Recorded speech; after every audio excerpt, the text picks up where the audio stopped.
Hello friends, કેમ છો બધા? તો જો મને તો ભૂખ લાગી ને તો મેં ખાઈ લીધો અડદિયો અને બપોરના જમવાની તૈયારી પણ કરી લીધી. તો બપોરે આપણે બનાવવાનું હતું રીંગણાનું શાક. તો મેં આદુ લસણની પેસ્ટ, ડુંગળી, રીંગણા બધું જ કટ કરીને રાખી દીધું હતું. ત્યાર પછી કુકર મૂકી તેમાં તેલ, રાઈ, જીરું, હિંગ અને ડુંગળીને બધું નાખીને ડુંગળી થોડીક ગોલ્ડન થાય તો આપણે તેમાં નાખી દઈશું આદુ લસણની પેસ્ટ. રીંગણા છે તેને કટ કરીને આપણે ધોઈ લીધા છે, મસાલાને બધું નાખી દીધું છે શાકમાં.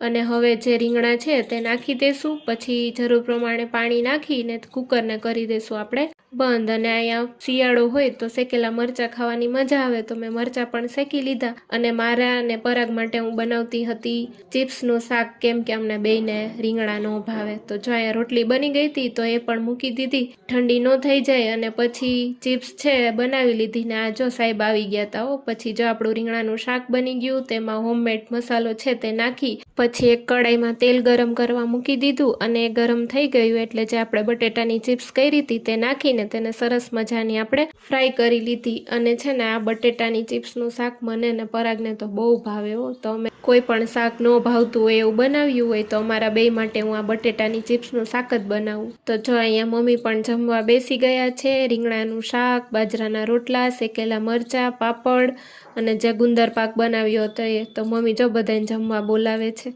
અને આપણી ચિપ્સ છે તે ફ્રાય થઈ ગઈ હતી તો મેં ટમેટું સુધારી તેમાં ધાણા જીરું, હળદર, ચટણી અને મીઠું ને બધું નાખી થોડુંક પાણી નાખી દેવાનું એટલે વઘાર છે એ બળે નહીં. તો પછી એમાં રાઈ, જીરું, હિંગ બધું નાખીને વઘાર કરી તેને 2-3 મિનિટ કૂક થઈ જવા દેવાનું. ને ત્યાર પછી નાખી દેવાની ચિપ્સ જે આપણે ફ્રાય કરી હતી ને એ ચિપ્સ નાખીને એને બરાબર રીતે મિક્સ કરી લેવાનું. પછી ઉપરથી નાખી દેવાની કોથમીર. જમી લીધું ને જમીને પછી વહેલા ફ્રી થઈ ગયા હતા તો મેં કીધું ચાલો થોડીક હેર કેર કરી લઉં. તો મેં ફ્રેશ એલોવેરા લઈ અને તેને વાળમાં લગાવી દીધું. ને ત્યાર પછી કલાક એક રાખીને જો હેર વોશ કરી નાખ્યા તો સરસ વાળ થઈ ગયા. ને રાતે જમવામાં બનાવવાનું હતું ખીચડી, વાલનું શાક. તો જો વાલ પણ સરસના ધોઈને પછી શાક વઘારી નાખ્યું તો આપણું શાક પણ થઈ ગયું. પછી બધાએ જમી લીધું ને 11 વાગવા આવી ગયા હતા તો બધાને ખાવાતા શેકેલા જીંજરા. તો મેં જીંજરા પણ શેકી નાખ્યા અને બધાએ ખાઈ લીધા. By friends, subscribe my channel.